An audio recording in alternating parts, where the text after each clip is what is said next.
ശബരിമല സ്വർണ്ണമോഷണ കേസിൽ തന്ത്രി കണ്ഠരര് രാജീവരെ കസ്റ്റഡിയിലെടുത്ത് പ്രത്യേക അന്വേഷണ സംഘം ചോദ്യം ചെയ്യൽ നടപടികളിലേക്ക് കടക്കുന്നുവെന്നാണ് മനസ്സിലാക്കാൻ കഴിയുന്നത്. SIT ഹൈക്കോടതിയുടെ മേൽനോട്ടത്തിൽ SIT നടത്തിയ അന്വേഷണത്തിൽ ഏറ്റവും പ്രധാനപ്പെട്ട നിർണായകമായ ഒരു കസ്റ്റഡിയാണ് ഇപ്പോൾ വന്നിരിക്കുന്നത്.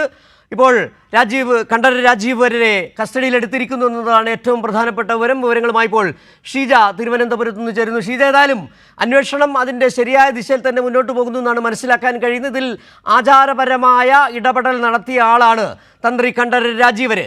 ഈ സ്വർണ്ണപ്പാളി അവിടെ നിന്ന് ഇളക്കിക്കൊണ്ടു പോകണമെങ്കിൽ കണ്ഠരരുടെ അനുമതി ഇല്ലാതെ ദേവസ്വം ബോർഡിന് പോലും തീരുമാനമെടുക്കാൻ കഴിയില്ല. വളരെ നിർണായകമായ ഒരു കസ്റ്റഡിയാണ് ഇപ്പോൾ വന്നിരിക്കുന്നത്. എന്താണ് വിവരങ്ങൾ ഏറ്റവും പുതിയ കൂട്ടിച്ചേർക്കാനുള്ളത്? തീർച്ചയായും സിജു, ഏതായാലും ഈ ശബരിമല സ്വർണ്ണമോഷണ കേസുമായി ബന്ധപ്പെട്ടുകൊണ്ട് നിർണായകമായിട്ടുള്ള ചോദ്യം ചെയ്യൽ തന്നെയാണ് ഇപ്പോൾ പുരോഗമിക്കുന്നത്. പ്രത്യേകിച്ചും തന്ത്രി കണ്ഠരര് രാജീവരുടെ കാര്യത്തിൽ നേരത്തെ തന്നെ തന്ത്രിക്കെതിരെ മൊഴികൾ ഈ അറസ്റ്റിലായവരുടെ ഭാഗത്തു നിന്ന് തന്നെ വന്നിരുന്നു എന്നുള്ള കാര്യമാണ്. അതിന്റെ അടിസ്ഥാനത്തിൽ തന്നെയാണ് ഇപ്പോൾ ഈ കൂടുതൽ ഇതിനു മുൻപ് ഒരു തവണ തന്ത്രിയെ വിളിച്ചു വരുത്തുകയും ചോദ്യം ചെയ്ത് വിട്ടയക്കുകയും ചെയ്തിരുന്നു. ഇപ്പോൾ കൂടുതൽ തെളിവുകൾ ലഭിച്ചൊരു പശ്ചാത്തലത്തിൽ തന്നെയാണ് വീണ്ടും ഇപ്പോൾ തന്ത്രി കണ്ഠരര് രാജീവരെ ചോദ്യം ചെയ്യാനായി വിളിപ്പിച്ചിരിക്കുന്നത് എന്നുള്ളതാണ് മനസ്സിലാക്കുന്നത്. ഏതായാലും തിരുവനന്തപുരത്ത് ഇന്ത്യക്കിലുള്ള ക്രൈംബ്രാഞ്ചിന്റെ ഓഫീസിൽ തന്നെയാണ് പ്രത്യേക അന്വേഷണ സംഘം തന്ത്രിയെ ചോദ്യം ചെയ്യുന്നത്. ഒരുപക്ഷെ നിർണായകമായിട്ടുള്ള വിവരങ്ങൾ ലഭിക്കുകയാണെങ്കിൽ അറസ്റ്റിലേക്കടക്കം കടക്കുന്ന തരത്തിലേക്ക് കാര്യങ്ങൾ നീങ്ങിയേക്കാം എന്നുള്ളതാണ് നമുക്ക് ലഭിക്കുന്ന സൂചനകളിൽ നിന്ന് വ്യക്തമാകുന്നത്. ഇതുമായി ബന്ധപ്പെട്ടുകൊണ്ട് ഏതായാലും ഏറ്റവും നിർണായകമായ ഒരു ഘട്ടത്തിലേക്ക് തന്നെയാണ് ഇപ്പോൾ അന്വേഷണം എത്തി നിൽക്കുന്നത്. അതിന്റെ ഭാഗമായി തന്നെയാണ് ഇപ്പോൾ നടക്കുന്ന ഈ ഒരു ചോദ്യം ചെയ്യലിനെയും കാണേണ്ടത്.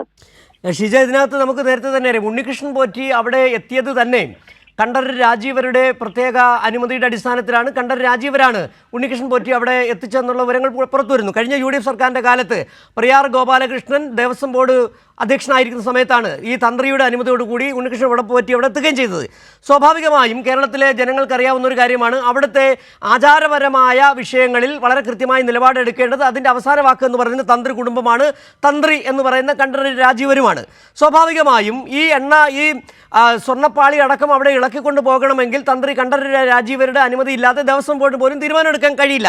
അതുകൊണ്ട് തന്നെയാണ് അന്വേഷണത്തിൻ്റെ നിർണായകമായ ഒരു ഘട്ടത്തിൽ ചേർന്നിരിക്കുന്നു ഈ അന്വേഷണം എന്ന് പറയേണ്ടി വരികയും ചെയ്തത്. നിലവിൽ എപ്പോഴാണ് ഈ കണ്ഠരര് രാജീവരെ കസ്റ്റഡിയിലെടുത്തത്? ഇപ്പോൾ ചോദ്യം ചെയ്യൽ ഇഞ്ചക്കൽ തന്നെയാണ് പുരോഗമിച്ചുകൊണ്ടിരിക്കുന്നത്. നിലവിൽ ഇഞ്ചക്കലിൽ തന്നെയാണ് ഈ ചോദ്യം ചെയ്യൽ പുരോഗമിച്ചുകൊണ്ടിരിക്കുന്നത്. ഈ കേസിൽ ഇന്നാണ് നിലവിൽ ഇപ്പോൾ തന്ത്രി കണ്ഠരര് രാജീവരോട് ഹാജരാകണം എന്നുള്ള കാര്യം SIT സംഘം ആവശ്യപ്പെട്ടിരുന്നു. അതിന്റെ അടിസ്ഥാനത്തിൽ തന്നെയാണ് ഈ ചോദ്യം ചെയ്യൽ നടക്കുന്നത് എന്നുള്ള കാര്യം തന്നെയാണ് വ്യക്തമാകുന്നത്. എന്തായാലും തന്ത്രി കണ്ഠരര് രാജീവർക്കെതിരെ നിലവിൽ നമുക്കറിയാം നേരത്തെ തന്നെ വന്നിട്ടുള്ള മൊഴികൾ പക്ഷേ SIT കൃത്യമായ രീതിയിൽ തന്നെ പരിശോധിക്കുകയും ഇതുമായി ബന്ധപ്പെട്ടുള്ള കൂടുതൽ തെളിവുകൾ അത് ശേഖരിക്കുകയും ചെയ്തിരുന്നു. ആ ശേഖരിച്ചതിന്റെ പശ്ചാത്തലത്തിൽ തന്നെയാണ് ഇപ്പോൾ ഈ ഒരു ചോദ്യം ചെയ്യലിലേക്ക് കടന്നിരിക്കുന്നത്.